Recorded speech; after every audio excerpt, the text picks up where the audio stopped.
अस्सलामुअलैकुम। सब अपनी अटेंडेंस मार्क कर लें पहले।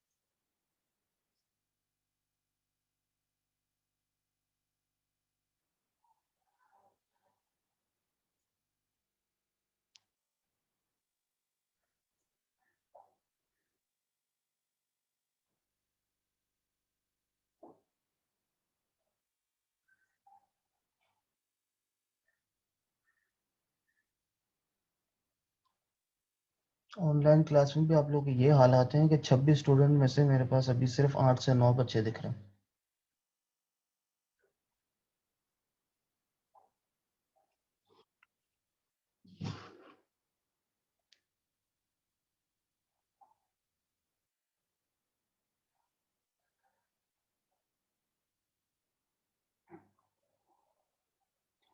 आज का जो लेक्चर है वो मैं इससे पहले भी काफ़ी दफ़ा बता चुका हूँ कि हम दो सॉफ्टवेयर्स पे डिज़ाइनिंग कर चुके हैं जो कि एक्सएफएलआर और डॉट कॉम के ऊपर है। अब वो डिज़ाइन होने के बाद ज़ाहिर सी बात है कि मैं अपने एक एयरक्राफ्ट को कंस्ट्रक्ट करने से पहले सॉफ्टवेयर बेस पे चेक तो कर चुका हूँ कि वो अगर मैं उसे अलग अलग कंडीशंस में अप्लाई करता हूँ या मैं अलग अलग एंगल ऑफ अटैक्स पे उसकी पैरामीटर्स को चेक करना चाहता हूँ तो वो तो मैं चेक कर सकता हूँ। मगर ऑब्वियसली मैं ये चेक करना चाह रहा हूँ कि मैं एक एयरक्राफ्ट को जब कंस्ट्रक्ट कर लूँगा तो वो इन द एयर किस तरह का रिस्पॉन्स देगा। अब दो चीज़ें हैं अब इसके अंदर ये बनाने में, जो हम मैटलैब की कोडिंग कर रहे हैं इससे दो चीज़ें हम रिलेट कर सकते हैं। पहली तो ये है कि ये कोडिंग इसलिए भी ज़रूरी है कि ये बनाने के साथ साथ मैं जो भी मैंने अपनी डिज़ाइनिंग कर चुका हूँ डॉट कॉम के ऊपर, मैं उसको मैटलैब के साथ रिलेट करते हुए फ्लैट गियर पे अपने एयरक्राफ्ट का रिस्पॉन्स चेक कर लूँगा।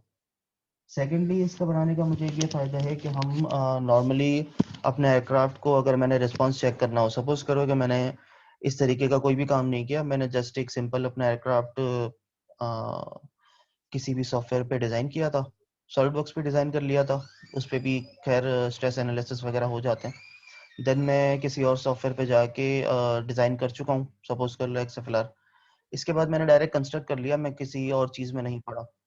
अब वो कंस्ट्रक्ट करने के बाद एक और तरीका ये भी होता है कि मैं मैनुअली अपने एयरक्राफ्ट को फ्लाई करूँ और कुछ मेरे पास डिवाइसेस आती हैं, कुछ मेरे पास सेंसर्स आते हैं जो मैं अपने एयरक्राफ्ट के अंदर कनेक्ट कर देता हूँ और वो इन एयर जितने भी रीडिंग्स आ रही होती हैं, जो भी पैरामीटर्स की चेंजिंग्स हो रही होती हैं, वो सारी वो रिकॉर्ड कर लेता है।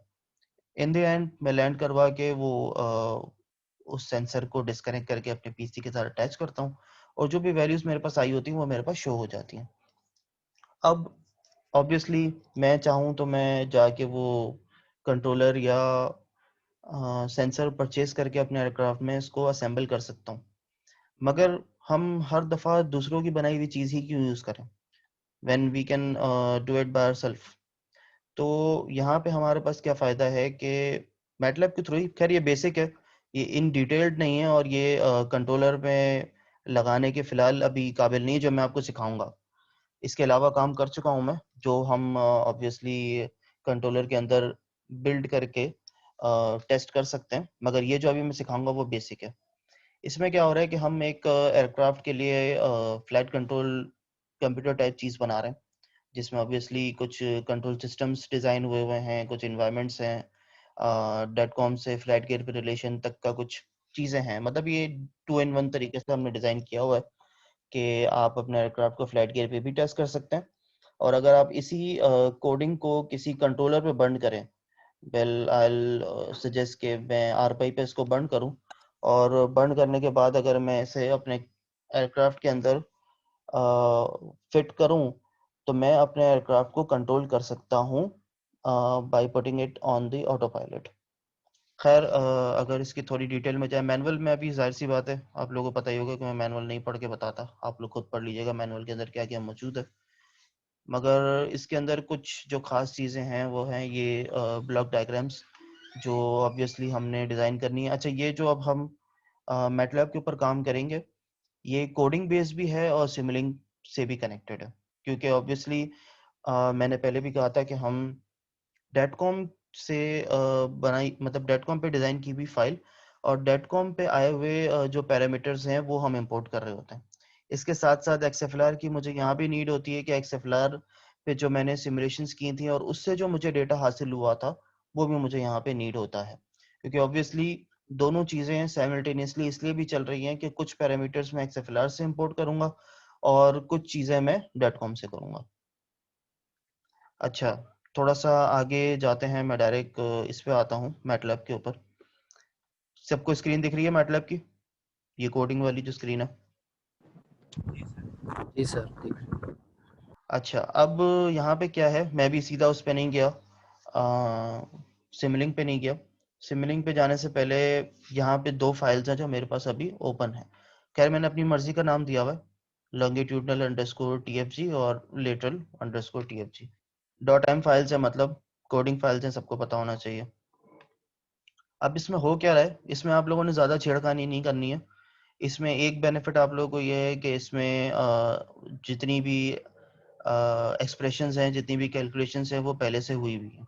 आप लोगों ने जस्ट क्या करना है कि अपने एयरक्राफ्ट का जो भी वैल्यूज जनरेट हो रही थी वो जस्ट आपने यहाँ पे ला के कॉपी पेस्ट करनी है। वो कैसे आएंगी वो मैं बता देता हूँ। जो वैल्यूज आपने खुद से इंसर्ट करनी है वो भी यहाँ पे मौजूद है। ये जो चीज़ मैं सेलेक्ट कर रहा हूँ ये वो वैल्यूज है जो आपने खुद से यहाँ पे ऐड करनी है। क्या क्या है इसके अंदर वो डिफाइन कर देता हूँ। पहला तो जी है, ऑब्वियसली ग्रेविटी 9.81 वैसे ही रहने दीजिएगा। थीटा की वैल्यू फिलहाल 0 ही रहने थे, इसको चेंज करने की जरूरत नहीं है। जो हमारा एस है वो मैं बता चुका हूँ, हमारा एरिया होता है, SREF करके आप लोगों ने डेटकॉम में भी पढ़ा होगा। जो मेरा एस से रिलेटेड होता है वो मेरा एरिया होता है। बी से जो मेरा रिलेटेड है वो मेरा स्पैन है। जो भी आप लोग की वैल्यूज होंगी वो आपने अपनी पुट करनी है। जो आपका एयरक्राफ्ट का विंग का जो एरिया आ रहा था वो यहाँ पुट कर रहे होंगे, विंग का जो स्पैन आ रहा था वो यहाँ होगा। देन आपने कोई एक स्पीड अज्यूम कर लेनी है, मोस्टली 35 ही करें इनिशियली तो ज़्यादा अच्छा है। देन आप लोगों का मास, मतलब वेट जो आप लोगों ने अज्यूम किया था वो यहाँ पे आ रहा है। अभी केजीज में, मतलब यहाँ पे केजीज में गिवन है 1700 ग्राम्स हमने अज्यूम किया था, तो मैं 1.7 केजी की सूरत में यहाँ पे लिख रहा हूँ। देन आप लोगों की कॉर्ड की वैल्यू है, विंग के कॉर्ड की वैल्यू जो भी आप लोग की आ रही थी। एंड देन एंड में जो रो है वो वैसे के वैसे ही रहने दीजिए। देन आप लोगों की आई वाई वाई एक वैल्यू है जो आप लोगों ने पुट करनी है। अच्छा, ये आई वाई वाई वैल्यूज और ये जो इनिशियल की जो ये सारी वैल्यूज है ये कहाँ से आ रही है मैं बता देता हूँ। देन आप लोगों ने एंड में कुछ करने की जरूरत नहीं है, बाकी ये सारी यहाँ पे कैलकुलेशंस हो रही हैं। जो भी वैल्यूज आप लोग की पुट हैं वो वैसी की वैसे रहने दीजिए। क्यों? क्योंकि इसमें ये सारी वैल्यूज आपकी ऑटोमेटिकली ऊपर से पिक करके आपकी एक्सप्रेशंस को खुद ही कैलकुलेट करके आपको एंड में एक रिजल्ट दे रहा होगा। वो रिजल्ट क्या है वो मैं बता दूंगा, सही है? और वो रिजल्ट कहाँ पे यूज हो रहा है वो भी मैं बता देता हूँ। अच्छा, आई होप कि सब लोगों ने अटेंडेंस लगा दी होगी, जिन्होंने नहीं लगाई वो भी लगा दें। अच्छा, ये मैंने आप लोगों को अभी लॉन्गिट्यूडनल का बताया। सेम इसी तरीके का लेटरल में भी काम हो रहा है। जो वैल्यूज मैंने उसमें पुट की थी जी वगैरह वो सारी मैं यहाँ पे भी पुट कर रहा हूँ। जस्ट फर्क ये है कि वहाँ पे मैंने लॉन्गिट्यूड का आई वाई वाई की वैल्यू पुट की थी, मगर लेटरल में जो है मैं आई वाई वाई के अलावा बाकी सारी आई एक्स जेड तक मैं वैल्यूज पुट करूंगा। अच्छा, ये वैल्यूज अब आ कहाँ से रही हैं? देखें, इसमें भी कुछ वैल्यूज मैंने पुट करनी है। ये वैल्यूज आ रही हैं मेरी एक्सएफएलआर के थ्रू। अच्छा, मेरे पास, मैंने पहले भी आप लोगों को शायद वीडियो में आप लोगों ने देखा होगा, मेरे पास ये मैंने इसके बिल्कुल पैरामीटर्स के हिसाब से इस एक्सएफएलआर को रन नहीं किया हुआ है, तो मेरे पास इसकी जो लॉग फाइल्स हैं वो प्रॉपर नहीं आती हैं, मगर मैंने चूँकि पहले से डाउनलोड करके रखी हैं तो मैं उसके थ्रू आप लोगों को बता दूंगा। मगर खैर, आप लोग की जो डिज़ाइन है आप लोगों के पास प्रॉपर आ जाएंगी। अच्छा,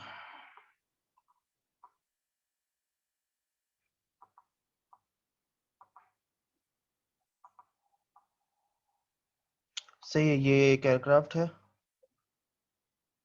मैं इसे भी जस्ट ऐसे ही नॉर्मली एनालाइज कर रहा हूँ। चूंकि ये फॉरन से हो गया तो ऑब्वियसली ये प्रॉपर नहीं हुआ हुआ। मगर ये आप लोगों के पास जो मेन स्क्रीन है ना, ये मेन स्क्रीन जहाँ पे आपको अपना एयरक्राफ्ट शो हो रहा है, वहाँ पे आप जस्ट अपनी या तो एल की प्रेस कर दें या फिर आप यहाँ से व्यू लॉक फाइल कर दें, तो आपको ये अपनी पूरी लॉक फाइल यहाँ पे शो हो जाएगी, जिसके अंदर ऑब्वियसली कुछ वैल्यूज हैं, सेंटर ऑफ ग्रेविटी की वैल्यूज हैं, देन इनर्शिया की वैल्यूज हैं, जो अभी हम वहाँ पे आई वाई वाई वगैरह पुट कर रहे थे ना, वो सारी वैल्यूज यहाँ पे मौजूद होती हैं। अब ये खैर ये कैलकुलेटिंग पे गया हुआ है, क्योंकि मैंने इसे प्रॉपर एंगल ऑफ अटैक्स पे एनालाइज नहीं किया, मगर इसकी जो मेरे पास फाइल है वो मैं आप लोगों को शो कर देता हूँ। मेरे पास इसकी पहले से जनरेटेड फाइल है, लॉक फाइल, ये वाली सही है। इसके अंदर मेरे पास मेरी सारी वैल्यूज मौजूद हैं जो मुझे चाहिए। ये देख लें, ये लॉन्गिट्यूडल डेरिवेटिव्स की जो मैं वैल्यूज वहाँ पे पुट कर रहा था अपनी डॉट एम फाइल में, और ये लेटरल डेरिवेटिव्स की जो वैल्यू है, डेरिवेटिव्स की जो वैल्यू है जो मैं वहाँ पे पुट कर रहा था, तो ये इन शॉर्ट सिंपली आप लोगों को यहाँ से मिल जाएंगी। इसके अलावा आई वाई वाई और बाकी जो भी थी आई एक्स वाई एक्स जेड जो थी वो आप लोगों को यहाँ से मिल जाएंगी। सही है, आप लोगों ने जस्ट यहाँ से एक्सएफएलआर से इन वैल्यूज को पिक करके आपने वहाँ पे इसे पेस्ट करना है। तो आप लोग आई होप के जो कोडिंग वाला जो सिनेरियो है वो आप लोग इजीली सॉल्व कर लेंगे। अच्छा, इसमें वैल्यूज पुट करने का मुझे क्या मतलब क्या जरूरत थी, क्या नीड थी, वो अब हम आते हैं सिमुलिंक पे, जिसमें मैं आपको डिटेल में बताता हूँ कि वो क्या नीड है इसकी कोडिंग बेस पे काम करने की और इस फाइल में इन वैल्यूज को पुट करने की।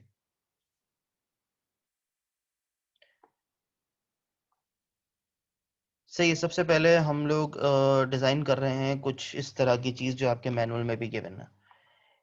ये कुछ एडिशनल चीजें हैं तो इसको अभी आप लोग छोड़ दें, इस पे अभी हम गौर नहीं कर रहे हैं। हम जो ये कुछ चीजें यहाँ पे बनी हुई हैं इनको देख लेते हैं। अच्छा, अब होता क्या है कि मुझे ऑब्वियसली अपने एयरक्राफ्ट के लिए कोई एक ऐसा सिस्टम बनाना है जिसमें मैं ये चेक करना शुरू, इनिशियली तो मैं ये चेक करना चाह रहा हूँ कि मैं अगर अपने एयरक्राफ्ट को कुछ रैंडम वैल्यूज इंसर्ट करता हूँ तो मेरा एयरक्राफ्ट किस तरीके से रिस्पॉन्ड कर रहा होगा और क्या उसकी वैल्यूज जनरेट हो रही होंगी। अब उस रिस्पॉन्स को चेक करने के लिए ऑब्वियसली मुझे अपने एयरक्राफ्ट की जो ओरिजिनल वैल्यूज हैं या जो ओरिजिनल पैरामीटर्स हैं उनकी नीड होगी कि भाई वो किस तरीके का है, उसका डिज़ाइन क्या है, या उसके ये जो अभी मैं डेरिवेटिव्स जो पिक कर रहा था लॉन्गिट्यूड के और लेटरल के, ऑब्वियसली उन्हीं वैल्यूज के थ्रू मैं अपने एयरक्राफ्ट को टेस्ट कर रहा हूँ। अगर मैं उसे कुछ अलग अलग इनपुट्स दूं तो वो किस तरीके का रिस्पॉन्ड कर रहा होगा मैं तभी चेक कर सकता हूँ जब मेरे पास मेरे एयरक्राफ्ट की कोई वैल्यूज होंगी। तो हम इनिशियली सबसे पहले पिक करते हैं स्टेट स्पेस। स्टेट स्पेस क्या है एक्चुअली, ये एक एक्सप्रेशन को कैलकुलेट करके आपको कुछ इनपुट के थ्रू कुछ आउटपुट जनरेट करके दे रहा होता है। अब मैं सिंपली जस्ट यहाँ पे अपनी लाइब्रेरी में जा सकता हूँ, ज़्यादा कोई मुश्किल नहीं है इसको ढूंढना। जस्ट लाइब्रेरी में गया, यहाँ पे मैंने स्टेट स्पेस लिख दिया और एंटर कर दिया। सही है, मेरे पास एक स्टेट स्पेस आ गया ये रहा, जो मैंने यहाँ पे भी लगाया हुआ है। सही है, मैं जस्ट यहाँ से अपने ड्रैग एंड ड्रॉप करूंगा, यहाँ आके इंसर्ट हो जाएगा। मगर अभी ऑब्वियसली मुझे इसे लगाने की ज़रूरत नहीं क्योंकि पहले से लगा हुआ है, तो मैं डिलीट कर रहा हूँ। मेरे पास ये दो लगे हुए हैं। लगने के बाद क्या करना है, मैंने इन दोनों को डबल क्लिक किया तो ये मुझे पूछ रहा है कि भाई आपको जिन पैरामीटर्स पे कैलकुलेट करना है उन पैरामीटर्स की वैल्यू तो दें। मतलब आपने ऑब्वियसली पीछे कुछ कैलकुलेशंस की होंगी, कोई आपने एक्सप्रेशंस लगाए हुए होंगे, तो वो एक्सप्रेशन की आप मुझे बताएं तो सही, मैंने कैलकुलेट क्या करना है। तो ये जो वैल्यूज हैं, पहला मैंने खोला है ऑब्वियसली लॉन्गिट्यूड का, तो यहाँ पे कुछ AIOD BIOD करके कुछ वैल्यूज लिखी हुई हैं। और अगर मैं लेटरल को ओपन करता हूँ तो सेम यही AIOD लेट करके BIOD लेट करके कुछ नाम लिखे हुए हैं। ये आए कहाँ से, ये आए हैं उन एक्सप्रेशन से जो यहाँ पे कैलकुलेट हो रही है। मैं अगर इसी को थोड़ा सा स्क्रॉल डाउन करूँ, पहले मैं लेटरल की फाइल को थोड़ा सा स्क्रॉल डाउन कर रहा हूँ, तो यहाँ पे देखो आप लोग के पास यहाँ पे ये चार वैल्यूज लिखी हुई हैं। अब ये चार वैल्यूज के आगे देखो ए लेट 2 लिखा हुआ है, तो ऑब्वियसली ए लेट 2 ऊपर थोड़ा सा कैलकुलेट हो रहा होगा। ये ए लेट 2 के अंदर अच्छी खासी चीजें हैं, तो ये और ऊपर थोड़ी डिफाइन हो रही होंगी। तो ये ऑब्वियसली सारी की सारी कैलकुलेशंस हो के इन द एंड सिर्फ इन 4 नामों के अंदर मेरी सारी वैल्यूज आ रही हैं। मैं क्या कर रहा हूँ, मैं इन 4 पैरामीटर्स को इन 4 पैरामीटर्स का जो नाम है वो मैं डाल रहा हूँ इन स्टेट स्पेस के नामों के अंदर। ये लेटरल को मैंने खोला हुआ, तो जो जो नाम यहाँ पर हैं ये एक्चुअली पूरे कैलकुलेट हुए हुए हैं मेरी डॉट एम की फाइल में, मेरी कोडिंग में। इसी तरीके से लॉन्गिट्यूडनल का भी यही है। लॉन्गिट्यूडनल में आपके पास जो ए आई ओ डी या बी आई ओ डी करके जो नाम है, वो नाम आप लोग के यहाँ अगर आप नीचे स्क्रॉल करें तो यहाँ पे मेंशन है। ऑब्वियसली मैं दोनों के सेम नाम नहीं रख सकता, तो मैंने अलग अलग नाम रखे हुए हैं, क्योंकि मुझे इन दोनों फाइल्स को रन करना पड़ेगा। और अगर मैं सेम नाम रखूंगा तो वो वर्कस्पेस में ओवरलैप हो जाएंगी। जो वैल्यूज जो मैं फाइल पहले रन करूंगा वो डिलीट हो जाएगी, नए फाइल की जो वैल्यूज हैं वो उसके अंदर अपडेट हो जाएंगी। तो ऑब्वियसली मुझे इन दोनों के नाम अलग अलग रखने पड़ेंगे। अब ये तो मैटलैब का बेसिक है, मुझे आप लोग को ऑब्वियसली बताने की जरूरत नहीं है। अब क्या है कि इन दो को आप देख रहे हैं कि ये रेड रेड सी शक्ल आ रही है। ये रेड रेड का मतलब ये कि इसके अंदर जो भी वैल्यूज मैंने पुट किए हैं फिलहाल वो अनडिफाइंड है। इसका मतलब जाहिर सी बात ये है कि मैं जब भी सिमलिंक की अंदर कोई भी वैल्यू, मतलब इन ब्लॉक्स के अंदर अगर मैं कोई भी वैल्यू इंपोर्ट करवाना चाहता हूँ तो ये वैल्यूज पिक करता है वर्कस्पेस के थ्रू। अभी फिलहाल मेरे पास वर्कस्पेस एम्प्टी है। वर्कस्पेस ऑब्वियसली फिल होगा अगर मैं इन दोनों फाइल्स को रन करूंगा। मैंने ये लॉन्गिट्यूडनल की फाइल को पहले रन कर दिया। मेरे पास ऑब्वियसली आप देख रहे हैं वर्कस्पेस में सारी वैल्यूज आ गई हैं। इसके अलावा मैं लेटरल की फाइल भी रन कर देता हूँ, तो लेटरल की भी जितनी मेरे पास ये बीलैट वगैरह जो भी थी वो सब यहाँ पे इंपोर्ट हो गई हैं। ये थोड़ी देर बाद इसका जो भी कलर है या तो वो मेरे सिमुलेट करने पे हट जाएगा या ये थोड़ी देर में ऑटोमेटिकली हट जाएगा। तो अब मेरे पास जो भी वैल्यूज हैं वो इसके अंदर इंपोर्ट हो चुकी हैं। अब क्या हो रहा है कि मैंने ऑब्वियसली कुछ इनपुट्स देने हैं और कुछ आउटपुट चेक करने हैं। जो मेरे पास लॉन्गिट्यूडनल है वो जो लॉन्गिट्यूडनल स्टेट स्पेस है वो जनरेट करता है कुछ 7 आउटपुट्स, मगर जो मेरी नीड है वो सिर्फ इनिशियल 5 आउटपुट्स की है। और जो मेरा स्टेट स्पेस जो लेटरल का है वो भी मेरे वो सिर्फ 5 ही आउटपुट जनरेट करता है, वो पांचों मेरे काम के हैं। अच्छा, जो आउटपुट्स हैं वो क्या है वो मैं बता देता हूँ। जो आप लोग के पास U, V एंड W है, वो आप लोग की 3 स्पीड्स हैं। 3 स्पीड्स मतलब 3 एक्सिस की स्पीड्स हैं, जिनको आप टोटल कंबाइन करके एक सिंगल स्पीड भी बना सकते हैं। वो आगे हुआ है, इसकी अभी नीड नहीं है। देन आप लोगों के पास 3 एंगल्स हैं, थीटा, फाई एंड साई। ये 3 आप लोगों के एंगल्स हैं आपके एलिवेटर, रडर और एलेरॉन के। देन आप लोगों के पास पी, क्यू एंड आर है। ये आप लोगों के 3 रेट्स हैं, किस रेट पे आप लोगों का जो कंट्रोल सरफेसेस हैं, जो आपकी रडर, एलेरॉन और एलिवेटर है, वो किस रेट पर मूव हो रहे हैं, वो पी, क्यू एंड आर के अंदर आ रहा होता है। एंड देन आप लोग के पास एक हाइट। अच्छा, अब क्या हो रहा है कि मेरे पास ऑब्वियसली मैंने कुछ भी वैल्यूज यहाँ से इनपुट दे दी। अच्छा, ये पीआईडीज वगैरह जो लेके मैं इसको भी खैर भूल जाऊँ। इनिशियली क्या हो रहा होता है कि आप लोग के पास मैंने जाहिर सी बात है कोई इनपुट देना है, तो मैंने जस्ट एक इनपुट दिया हुआ है 35 मेरी एक मैंने स्पीड इसके अंदर इनपुट दे दी कि भाई मैं एक स्पीड दे रहा हूँ, 35 स्पीड दे रहा हूँ। आप इसके अंदर जो भी आप लोगों ने कैलकुलेशंस करनी है वो करके मुझे आउटपुट में दिखाओ कि मेरी स्पीड क्या आ रही है। तो मैंने जस्ट यहाँ पे यू डिजायर्ड एक स्पीड दे दी और मैं इसे मेजर कर सकता हूँ इस यू पे। सही है। देन मैंने एक असम्पशन देनी है कि भाई मैं एक थ्रॉटल यहाँ से दे रहा हूँ। थ्रॉटल को मैंने एक